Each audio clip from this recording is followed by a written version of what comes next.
Listen, it's a beautiful time to be a millennial girl because Hilary Duff has made a comeback. Listen, I'm here to give Hilary all her tens, okay?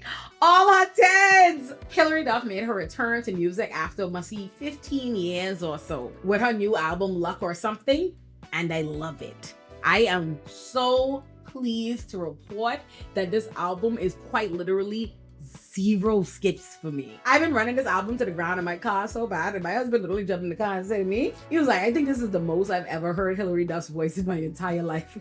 And I say, period, as it should be. I was so excited when I saw that Hilary Duff was like touring again and teasing new music. Even if she didn't put out a new album, I was so excited that Hilary Duff was even performing again. Me and my best friend Mark had already been looking to get tickets to go see her at the little venue she was doing where she was doing her own music recently.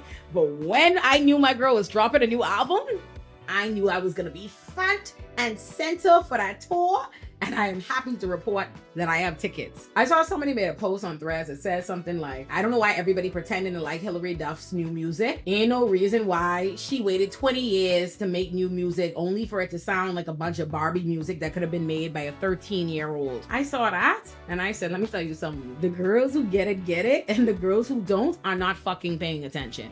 Because what makes Hilary Duff's new album so dope is that as far as sound, she gave you the millennial fun pop nostalgia sound that you love. Like, it feels fun and exciting. But lyrically, the topics and the themes on this album, 13-year-old girl, no, these are adult in season. My girl is talking estrangement from family, disappointment with not being loved by your father, not talking to your sister anymore. She talks about divorce, what it's like to fall out of love with your partner who you live with, what it's like growing up with your friends and realizing like things have changed. I have never had so much fun listening to something have such a fun pop nostalgic feel while also bawling, because I relate to these fucking themes on this album. It felt like exactly like when I say this album was truly made for the millennials, it was, because it gave us the sound of our youth that we love, but it spoke to the actual themes that we could relate to at the ages that we are now in life. There's a lot of music that drops nowadays, and like, I get it. Things up for the youth. More often than not, people are trying to pick up the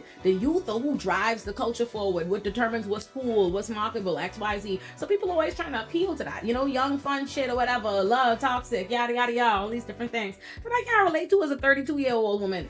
But what I do relate to is these themes. Like I said to y'all, this album was quite literally 0 skips for me. I like every song on this album. So it's just a matter of telling y'all which my favorites are, because they're all very good. But my fave songs on the album are We Don't Talk. I feel that really, really deeply. We Don't Talk is my shit. Mature is my shit. And I cannot wait to go see her in concert with my best friend Mark in the summer, because I know that me and Mark are going to cry when we fucking sing Growing Up Together in the audience, because I felt that when that song started, she said her best friend came over and they talked shit for hours about everything and everybody they know. Me too.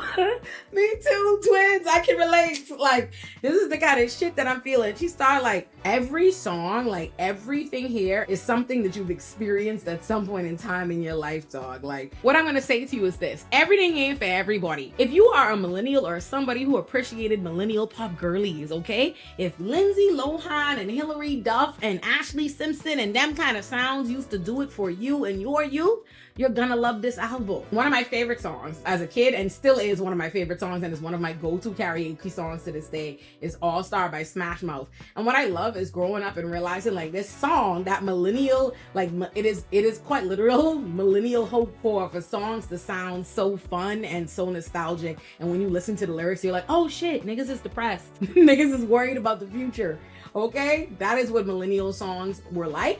And I love that Hilary Duff brought it back. I know. So yeah, this album is quite literally a 10 out of 10 for me. 11 songs are on the album and I love every single one. An album I am going to continue to play forever. 10 out of 10 Hilary Duff.